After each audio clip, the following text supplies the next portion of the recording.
అందరికీ నమస్తే friends. Big boss తెలుసు కదా అందరికీ. ఆడింగోడు పల్లవి ప్రశాంత్ గారు విన్నాక ఇప్పుడు నెక్స్ట్ మళ్ళీ స్టార్ట్ అవుతుంది చూడండి బిగ్ బాస్.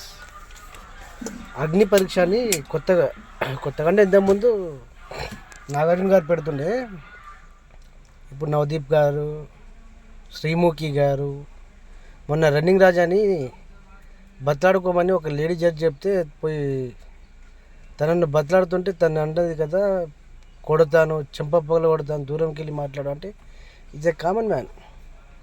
తన దగ్గర పైసా లేదు, పలుకోవట్లేదు కాబట్టి తనకి చెంప మీద కొడతా, దూరం వెళ్ళి మాట్లాడు, సీరియస్ అని చెప్పేసి వెళ్ళిపోయినాడా, వెళ్ళి ఉన్నాడా అని తను స్టేజ్ దిగి వెళ్ళిపోయింది.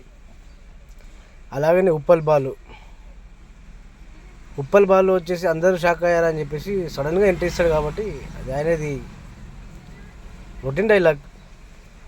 సో అతను కూడా డామినేట్ చేశారు. ఏ విషయంలో అంటే, ఒక లేడీ, ఆమె పేరేదో మనకు అంత పెద్ద తెలియదు కానీ, నువ్వు ట్రాన్స్జెండర్ కదా అని అడిగింది వానికి. ఎవరికి? ఉప్పల్ బాలుకి. ఒక మిడిల్ క్లాస్, వాళ్ళ మమ్మీ, వాళ్ళ సిస్టరు అందరినీ తను చూసుకుంటున్నాడు.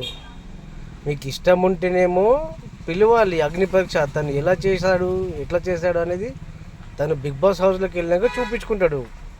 అతని ప్రతి విశ్వరూపం ఏంటనేది అక్కడ చూపిస్తాడు. కానీ నా బొంగులోది అగ్ని పరీక్ష అని చెప్పేసి కాళ్ళకేస్తే మేడకేస్తే కాళ్ళకేస్తున్నారు. నచ్చితేనేమో తీసుకోండి, లేకపోతే లేదు. స్టేజ్ మీదకి తీసుకొచ్చి మీరు చూద్దామనించడం రా. నా బొంగుల అగ్ని పరీక్ష మీది, నీ అమ్మ అగ్ని పరీక్ష పూకుల మొడ్డ. శ్రీముఖి పెద్ద జడ్జి లెక్క ఫీల్ అవుతుంది దాంట్లో, యాంకర్ కానీ ఖాళీ యాంకర్ అయినాయి. ఎందుకమ్మా శ్రీముఖి గట్లా మాట్లాడుతావు? అది కరెక్ట్ కాదు కదా, నువ్వు మాట్లాడడం తప్పు కదా.